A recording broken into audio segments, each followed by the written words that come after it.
the open road, a symbol of freedom, adventure, and sometimes terror. There's something about the vast emptiness of highways stretching into the unknown that can unsettle even the bravest souls. Tonight we delve into the dark side of road trips, exploring 5 chilling tales that will make you think twice before you ever hit the road again. Buckle up, because these stories are best not experienced alone.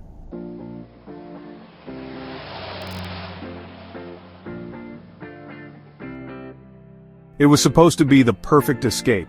A road trip with my best friend Jake up the California coast, surrounded by towering redwoods and the promise of adventure. We were young, invincible, or so we thought. We packed up Jake's beat-up Jeep, cranked up the music, and left the city behind us, eager to trade the noise for the tranquility of nature.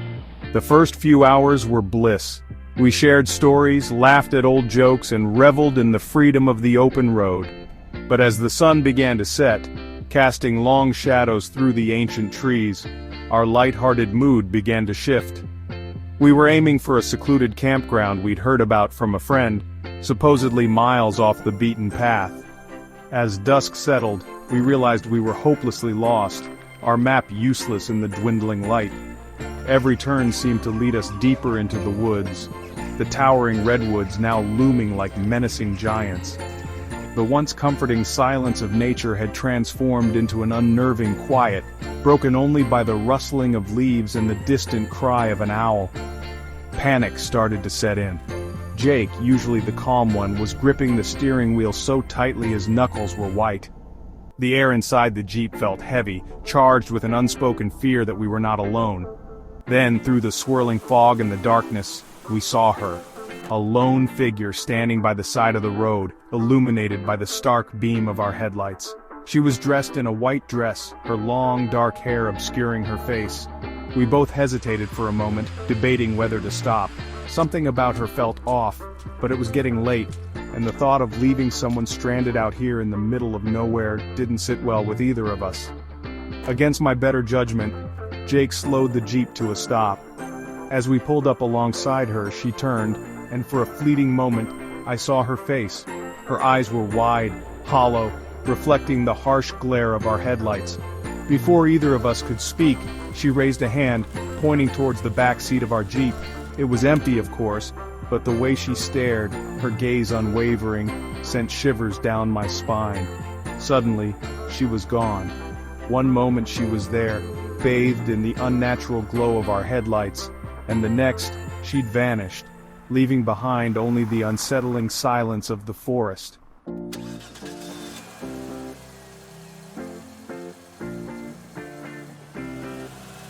The Nevada desert stretched before me, a seemingly endless expanse of sand and scrub brush beneath a sky full of stars.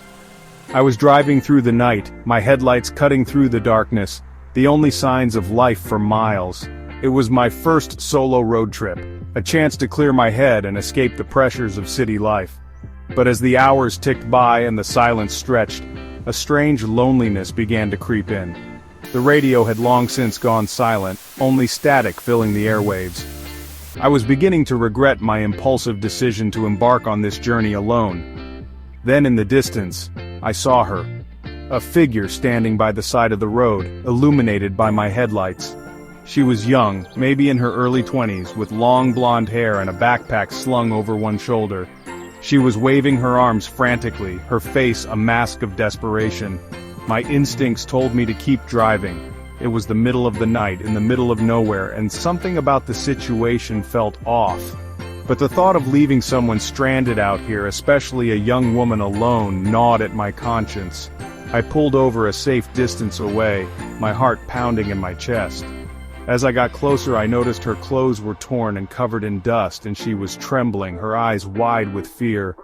"Thank God," she breathed, her voice raspy. "My car broke down a few miles back. I've been walking for hours." She introduced herself as Sarah and explained that her car had overheated and died. She was heading to the next town, a small place I'd never heard of, and begged me for a ride. Something about her story didn't sit right. The details were vague, and her eyes darted nervously around, never quite meeting mine. but she seemed genuinely scared, and I couldn't bring myself to leave her stranded. I told her to get in. I turned back to the road, and as I started to drive, I glanced over at Sarah to ask her more about what had happened. But the passenger seat was empty. Sarah was gone, vanished into thin air, leaving behind only the faint scent of dust and a growing sense of dread that coiled in my stomach.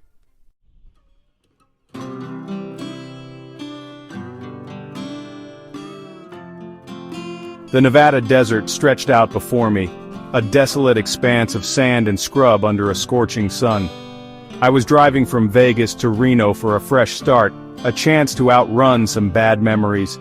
Little did I know I was driving towards a different kind of nightmare. My GPS had died hours ago, leaving me stranded on a road that seemed to exist only on my tattered map. The engine sputtered, starved for fuel, mirroring the growing panic in my chest. Just as my hope began to dwindle, a flicker in the distance, a neon sign buzzing with defiant life. Last Chance Saloon, it read, the letters half burnt and crooked.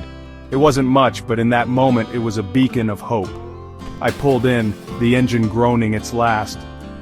Stepping out of the car, the air was thick with an eerie silence, broken only by the sigh of the desert wind. I was thirstier than I'd ever been, but it wasn't just water I craved. It was an escape from the growing unease that was settling in my gut like a stone. The saloon door creaked open with a groan, revealing a dimly lit room.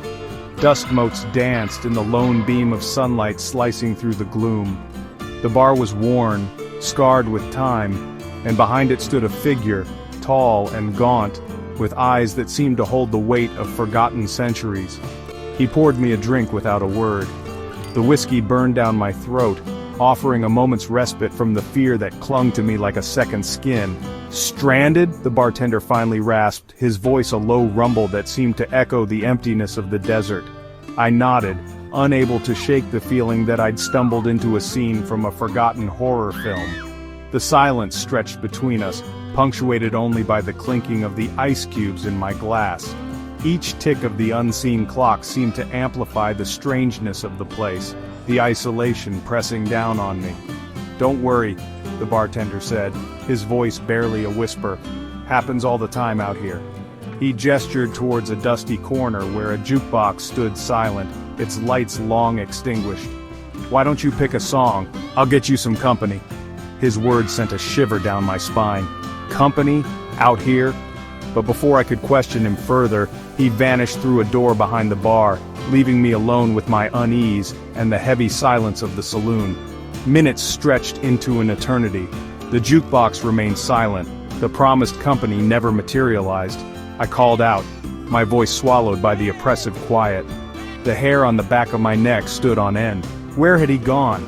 And what was I doing here in this ghost town saloon miles from civilization? Suddenly a cold gust of wind slammed the saloon door open, sending a cascade of dust swirling across the floor. Panic seized me. I had to get out of there. Grabbing my things, I ran out into the blinding sunlight. My car was gone. I spun around, searching for any sign of life, any explanation. There was nothing but the endless desert and the unsettling silence. The saloon, the bartender, the eerie encounter. It was as if it had all been a figment of my imagination. I started walking, driven by fear and a desperate hope of finding help. The sun beat down relentlessly, but the terror lent me strength. I didn't dare look back, terrified of what I might see. The desert held its secrets close, and I was left to wonder, was it a hallucination, a mirage, or something far more sinister? One thing was certain. I was lost alone and hunted by the memory of the Last Chance Saloon.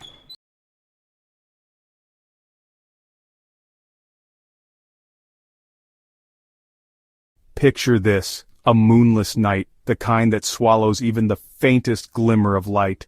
I was driving down a desolate highway, the only sound the hum of my engine and the rhythmic thud of my heartbeat. The air inside the car felt heavy, suffocating, as if something unseen lurked in the shadows of my back seat. Suddenly, a figure emerged from the darkness, a lone hitchhiker bathed in the harsh glare of my headlights. A young woman, her face pale and etched with worry, her thumb extended in a silent plea for help. Now, I'm usually a cautious guy, but something about her desperation tugged at my conscience. Hesitantly, I pulled over. As she slid into the passenger seat, a wave of icy cold washed over me, making the hairs on the back of my neck stand on end. She shivered, her voice barely a whisper as she thanked me, her words laced with a tremor that spoke of a fear far deeper than a fear of the dark. "Which way are you headed?" I asked, trying to ignore the growing unease gnawing at my gut. Her reply, barely audible above the wind whistling through the cracked window, sent a chill down my spine. "Towards the old cemetery," she murmured, her eyes reflecting a strange, unsettling light from the dashboard. The old cemetery. Everyone in town knew about the cemetery, shrouded in whispers of restless spirits and forgotten tragedies. A place most folks avoided, especially under the cloak of darkness. I tried to convince her to find a motel, to wait until morning, but she insisted, her voice growing weaker with every word. As we approached the cemetery gates, the engine sputtered, coughed, and died. Silence descended, heavy and absolute, broken only by the mournful sigh of the wind rustling through the gnarled branches of the ancient trees that lined the road. "Don't worry," she said, her voice taking on an odd strength. "I'm closer than you think." Goosebumps erupted on my arms as I watched her get out of the car and vanish into the darkness that clung to the cemetery like a shroud. Minutes ticked by, each one an eternity, the silence pressing in on me, amplifying every creak and groan of the car. I tried to start the engine, but it was no use. I was stranded, alone, at the edge of a place where the veil between the living and the dead felt perilously thin. Suddenly, a cold hand pressed against my neck. I spun around, my heart pounding against my ribs, but there was nothing there. The passenger seat was empty. The hitchhiker was gone. Panic welled up inside me, choking me with its icy fingers. I had to get out of there, and fast. I scrambled out of the car and ran towards the cemetery gates, my breath ragged and shallow in the stillness of the night. As I stumbled through the darkness, a strange mist began to rise from the ground, swirling around my feet like ghostly tendrils. The air grew thick with the scent of decay, a sickeningly sweet aroma that filled my lungs and made me gag. Then, just when I thought the fear would consume me, I saw her, standing by a weathered headstone, her back to me, the moonlight illuminating her silhouette with an ethereal glow. She turned, and for a fleeting moment I could have sworn I saw a look of gratitude on her face, a sad smile gracing her lips. And then she was gone, vanished into thin air, leaving me alone in the suffocating silence of the cemetery. I never saw her again, but her memory, and the chilling promise she whispered before disappearing, continues to haunt my dreams. One day she had said, her voice as cold as the grave, "I'll return the favor."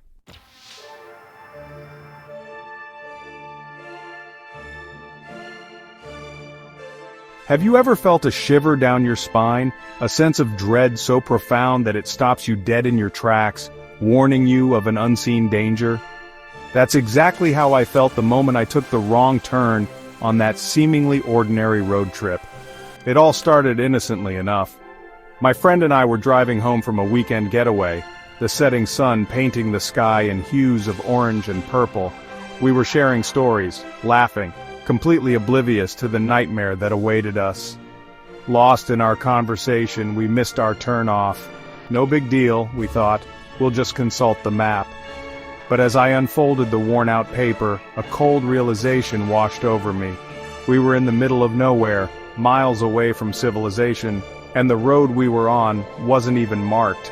As darkness enveloped the world around us, our initial amusement morphed into a gnawing anxiety. The road stretched before us, seemingly endless, flanked by dense, shadowy woods that seemed to press in on us, suffocating us with their silence. Just when our hope began to dwindle, a beacon in the darkness appeared. An old, dilapidated gas station, its neon sign flickering erratically, casting grotesque shadows that danced menacingly on the cracked pavement. It looked deserted, forgotten by time, but we were desperate. As we pulled up to the rusted pumps, an uneasy feeling settled over me. The air hung heavy, thick with the smell of gasoline and something else, something unidentifiable but undeniably sinister. The bell above the door jingled ominously as we stepped inside, the sound echoing through the empty store. Dust motes danced in the single beam of light that struggled to penetrate the grime-covered windows. The shelves were bare, except for a few dusty cans of food that looked old enough to be museum relics. "Hello?" My voice cracked, the sound unnatural in the oppressive silence. A moment of heart-stopping stillness followed, broken only by the sound of our own breathing. And then, we heard it. A soft, raspy voice, seemingly emanating from the shadows in the back room. "Get out!" the voice rasped, each word laden with an urgency that sent chills down our spines. "Get out now, while you still can." We didn't need to be told twice. We practically flew out of that cursed place, the sound of our own terror echoing in our ears.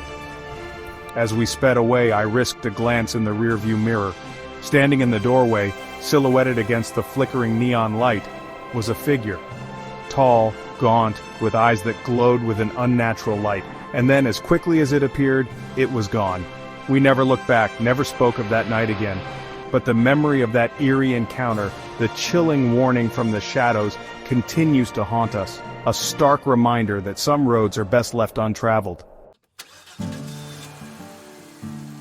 So the next time you find yourself cruising down a dark and lonely road, remember these stories. Remember the hitchhiker, the abandoned cemetery, the wrong turn, and the eerie encounter at the gas station.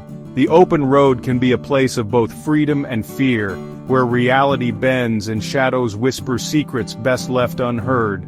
And always remember, sometimes the scariest destinations are the ones we never intended to reach. Did you dare to brave these chilling tales?